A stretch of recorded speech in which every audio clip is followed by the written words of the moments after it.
So, as we've been conducting these interviews and everything, we learned a lot about why people get into the foster care system. Could you tell us about how you and your wife first got into the foster care system and what that was like? Sure. We basically went to an informational meeting that the county has. They have these.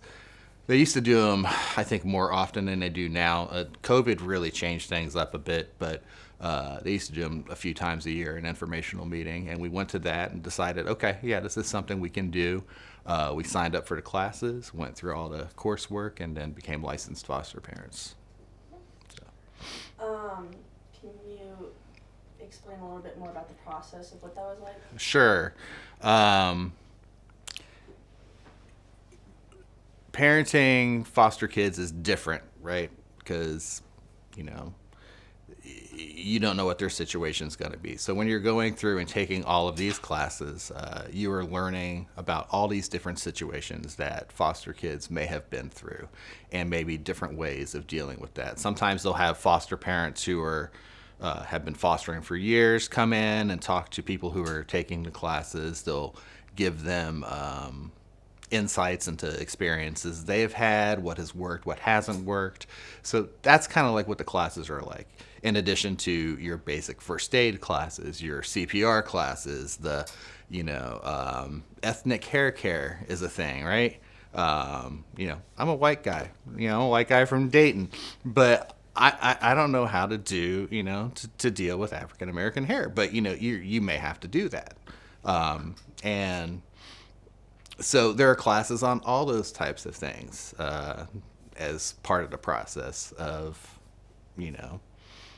becoming a foster parent. So that's kind of the nuts and bolts of doing it. And then you have housing inspections, so you have to have your house ready for that. Do you have child locks on your cabinets? If the kid has medication, do you have lock boxes for all the medication? Do you have, depending on the kid's safety needs, do you have ability to lock up any sharps?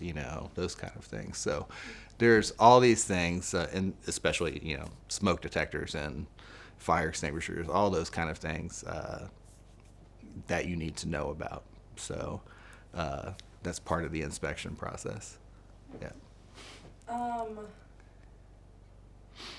Michelle was telling us a little bit about the first call that you guys got Mm-hmm. and how chaotic it really is. Right. From your perspective, what is it like when a child first arrives here? So, it's kind of freaky. I mean, it's scary for you. So you can imagine what it's like for them. I mean, you're an adult. You should be able to handle, stuff that you're doing, right? Um, Kids, it's like, oh my gosh, are these people serial killers? I mean, you don't know, right? So when our first placement arrived, and really any placement, you try to kind of get down to their level so you're not this imposing figure standing over them. Hi, how are you? You kind of try to squat down, get to their level, and, find out what their interests are. I think Frozen was big at the time, and what is it that Olaf said? Hi, I'm Olaf. I like to give warm hugs. That was the first thing this little kid said, and we're like, great, that's awesome.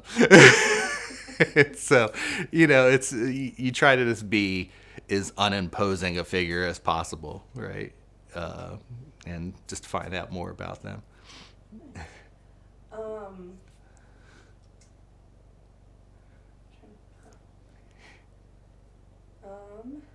so how do you talked a little bit about approaching a child and making them feel comfortable. Sure. Um, could you talk more about while they're in your home and keeping that comfortability with them? Sure.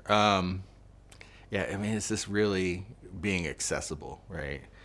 Figuring out as much of their story as they'll share with you, what kind of things trigger them, you're going to learn. I mean, what works with one kid might not work with another kid. So you figure out what works with this individual that just moved into your home. Like what, how do they take direction? How do they not take direction?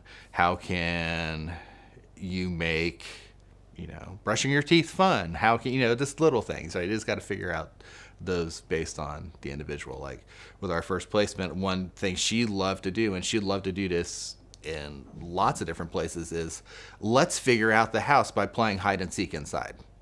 That way I can figure out, my way around this new place and find all these things, right? And so we did that all the time. We probably did that for an entire year, or if we'd go on vacation, we'd do it at Michelle's mom's house, or, it's just kind of fun. And that kind of became a little bit of a tradition too when we get new people moving in, because at that point our first placement was already adopted, and she wanted to continue that tradition too. So because, she becomes kind of a part of the care system too, as a sibling. So, yeah. While you're hosting kids in your home, obviously they're going through a rough time and you're trying to make them comfortable and everything. And I'm sure they're struggling a little bit with their identity and finding their place in this world. Sure. What is that like from your perspective to witness that, and how do you help encourage them and advocate for them? So it's a bit heartbreaking. I mean, really, because to know what they've been through, and then, some kids are able to advocate for themselves more than others from the get-go. Our first placement was always one to speak up for herself and, say, this is what I think. To this day, she's like, this is what I think, and this is what should happen. Other placements have been super quiet, right? Barely speaking for 6 months. That's a really hard nut to crack, because you're like, how can I, let this child, that we're here for them and that we're, and it's safe, and you just have to take the time and be patient and earn their trust, and eventually things change. One of the sisters who lived with us, who was super quiet, now doesn't believe us that she hardly spoke. It's funny. She's like, no way. And I'm like, yeah, now you're too loud. It's funny. So, it's just interesting how all that kind of transpires. So. From your perspective, what are some common behavioral traits that you see with the children who come to you? Oh gosh. Again, it's all different, but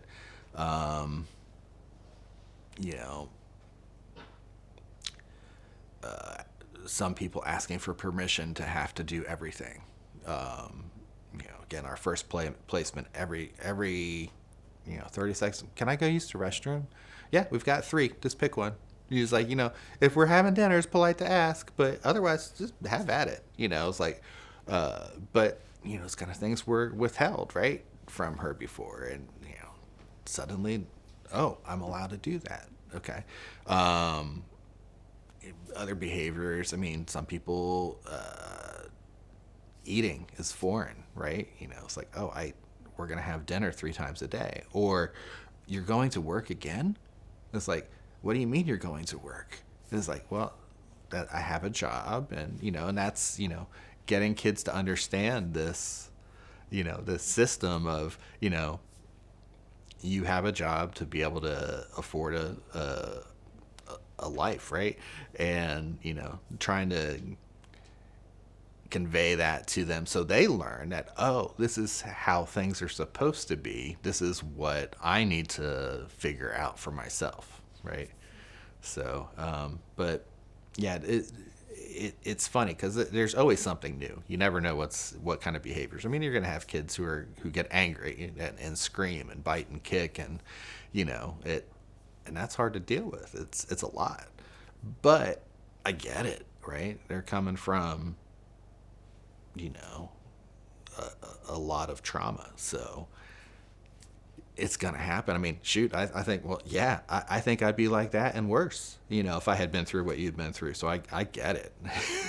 So, you just kind of have to understand where the kid's coming from and meet them at that level, right? So. What is it like to try to, I guess, instill that kind of normalcy and a family setting? What is that like for you?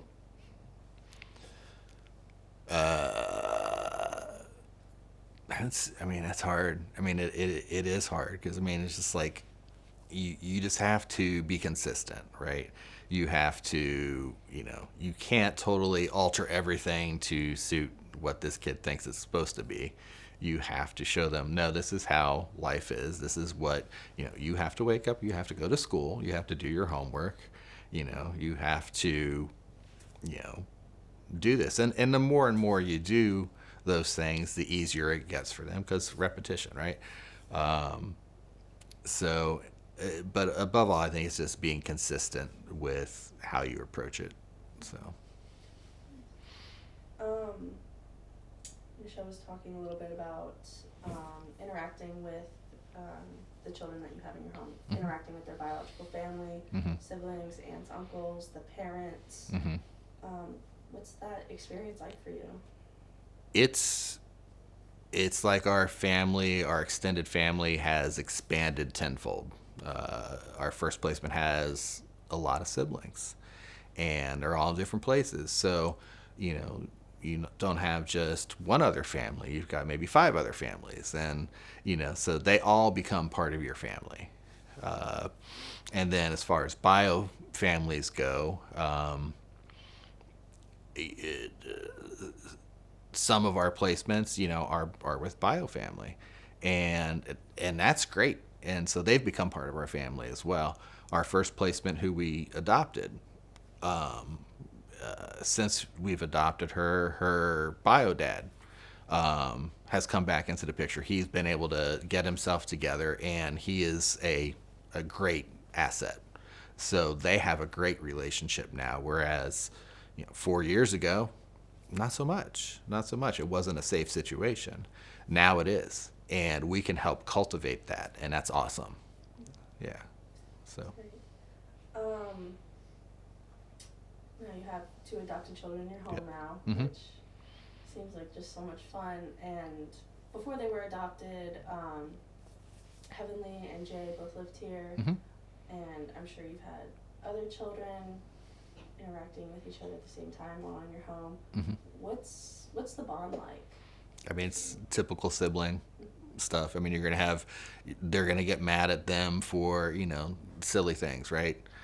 I wanted that last piece of that last croissant, but that typical sibling rivalry kind of things. But at the same time, it's also oh, you better not mess with my sibling, or you're gonna have to deal with me, right?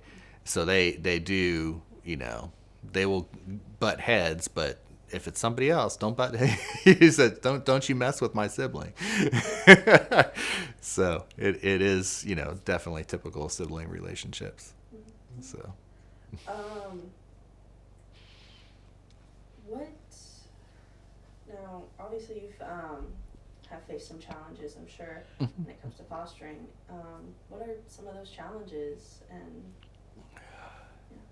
So the kid stuff makes sense. I mean, you expect it, right? They're coming from terrible backgrounds. The stuff that is the hardest to deal with is this bureaucracy in in a government agency. That's sometimes it just runs. It's counterintuitive, and so trying to figure out how to navigate that is probably the most difficult thing. Sometimes there are policies in place, and you're like, why is that even a thing? But if you delve into it a little bit more, you can get to the heart of the matter and realize, oh, at one point in time, such and such a thing happened, so they had to come up with a policy to address that. And it may seem really silly, but it was there for a reason. So finding those things out, not that all policies are like that, some are just, need to be worked with and find better ways of dealing with things now that are more to current times. So, but like I said, the agency side is the more difficult side in learning how to navigate that. So.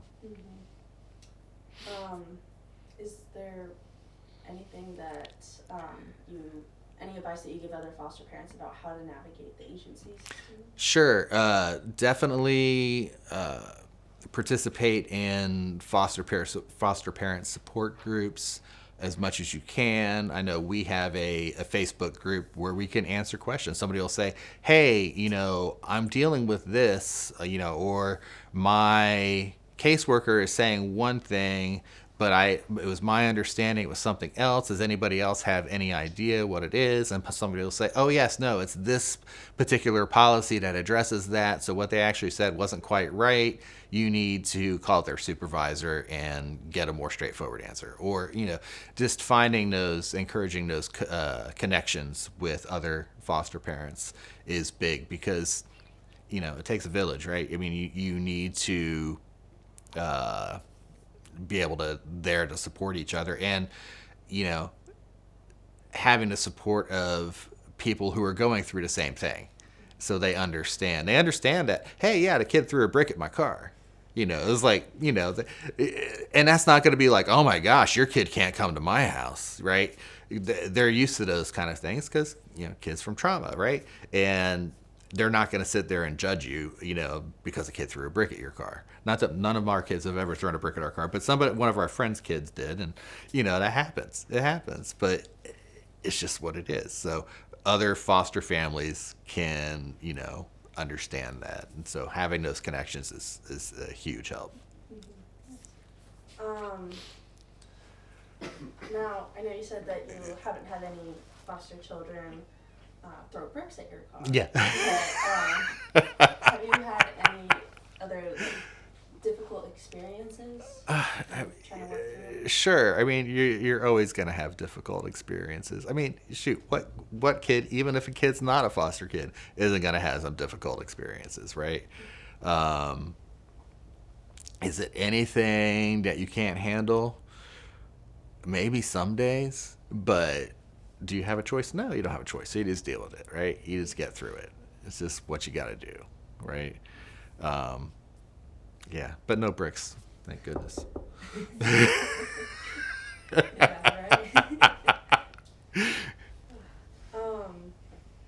Just thought of a question.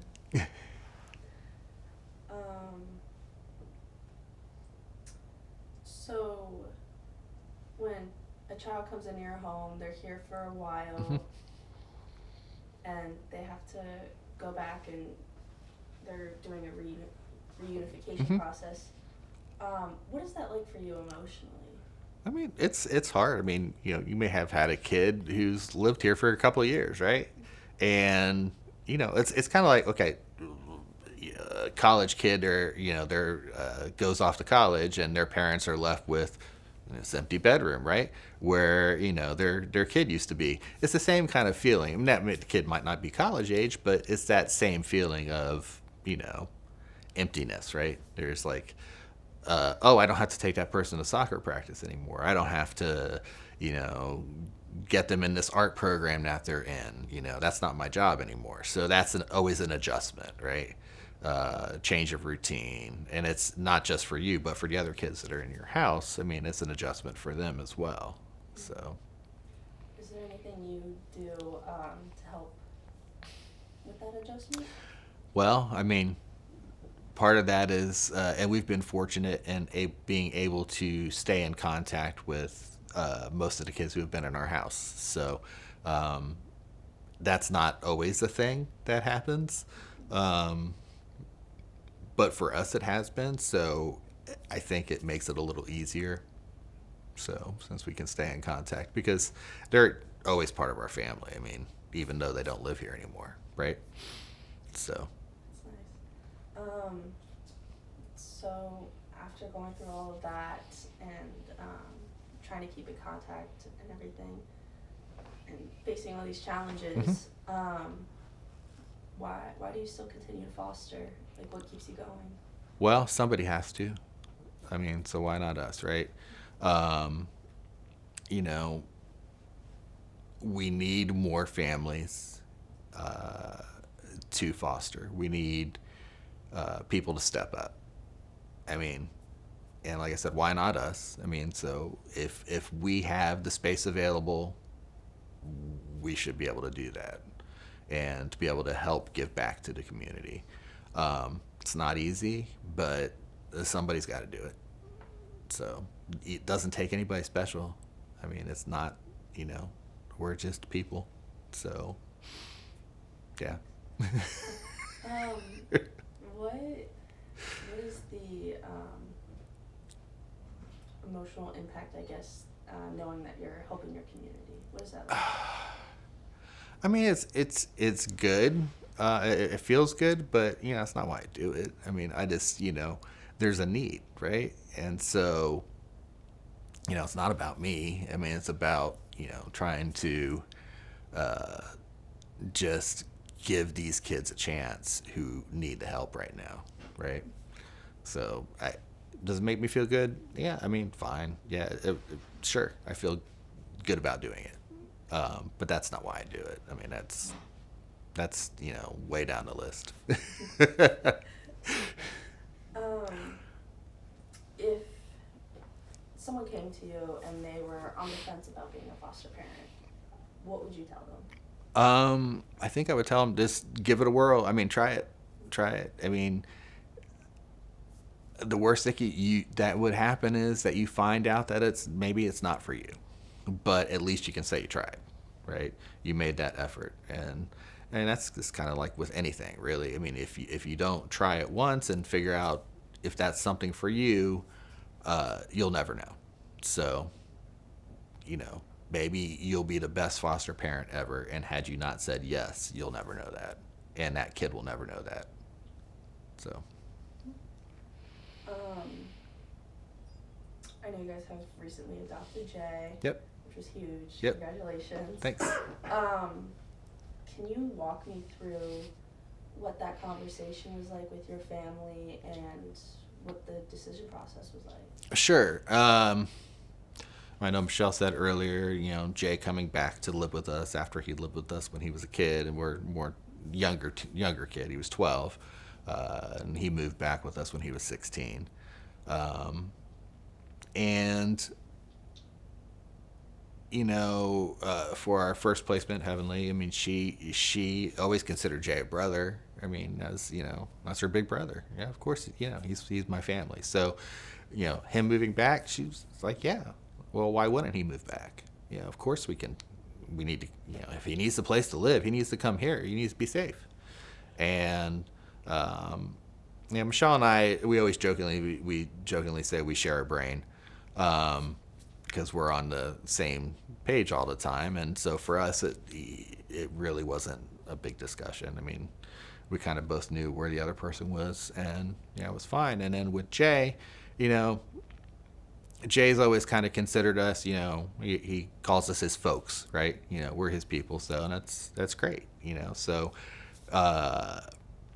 when we knew that he wasn't going to be able to have a successful reunification or what have you, Jay always knew he was welcome here, and to be part of our family was always an option for him, and that's an option he chose.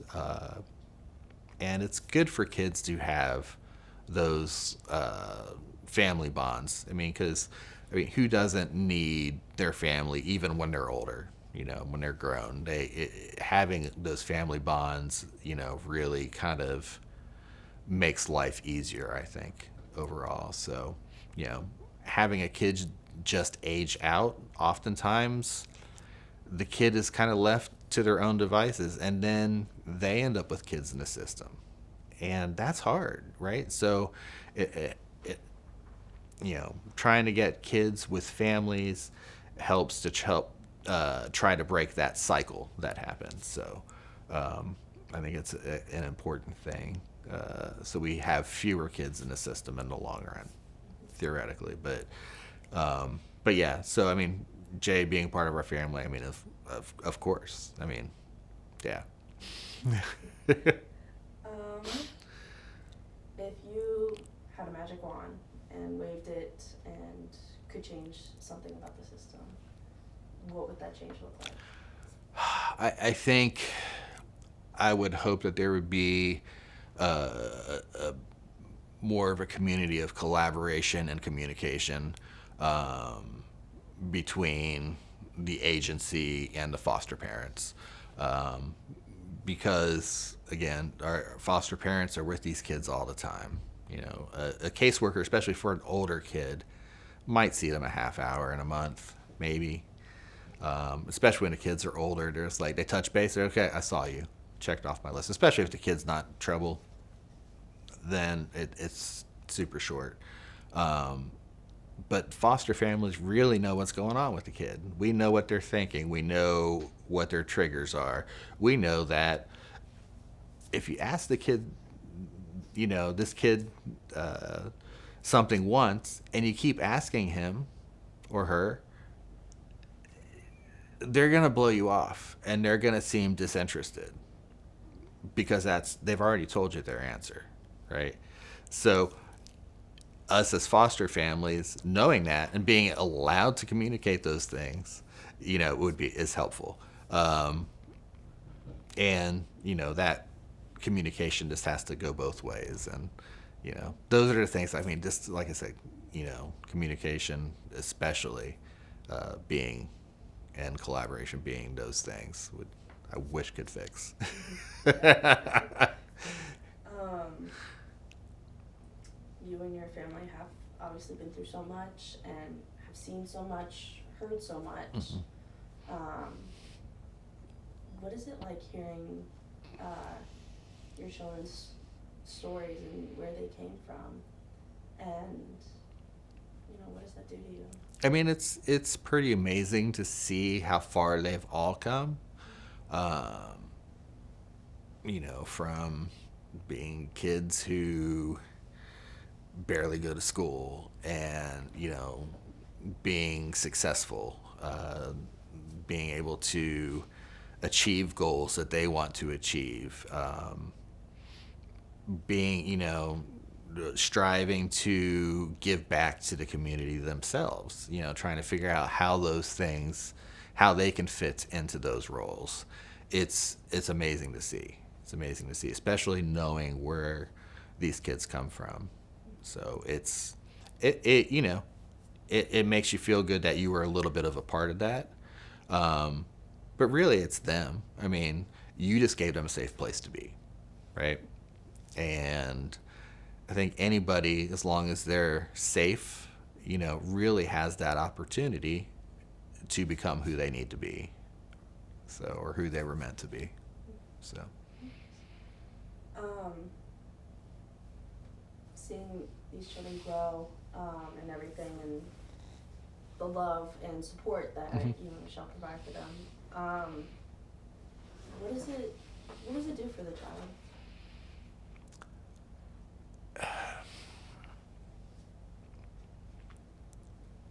I think it depends on the kid, but I think, I mean, it gives them stability, right? I mean, so Jay's lived more places than Michelle and I have lived, you know, in his lifetime. He said, I've lived in like 60 places.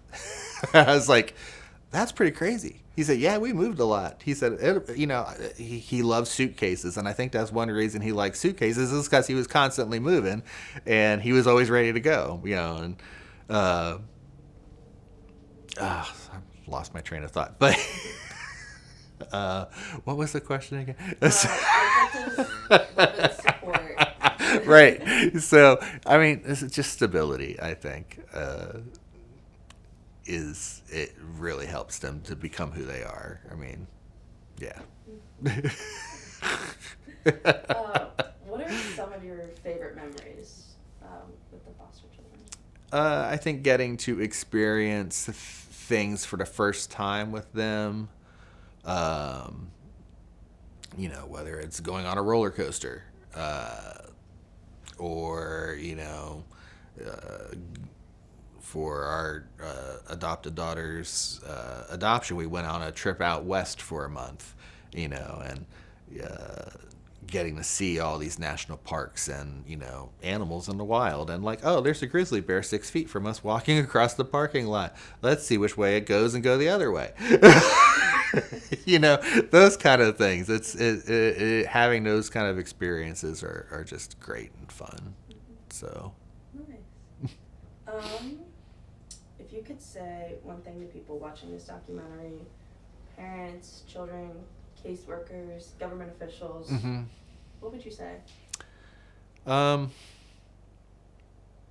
Remember, it's not the situation these kids in is not their fault, and that they need all the support that they can get, and that they deserve it. I mean, none of us do this on our own. I mean, we all need help.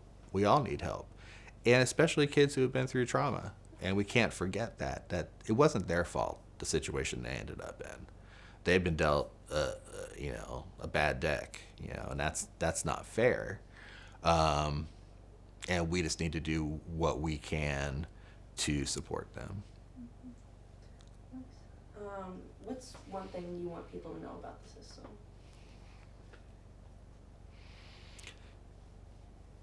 That it's not perfect, and we can all work together to make it better. And my final question, for all those foster children that are out there who are looking for hope, love, stability, what would you say to them? Don't give up. Don't give up. There are people that care about you, and you'll find them. Is there any other questions? Awesome. Well, thank you so Great. much for your time. Thank That you. was great. Thanks. All right. Before we deconstruct,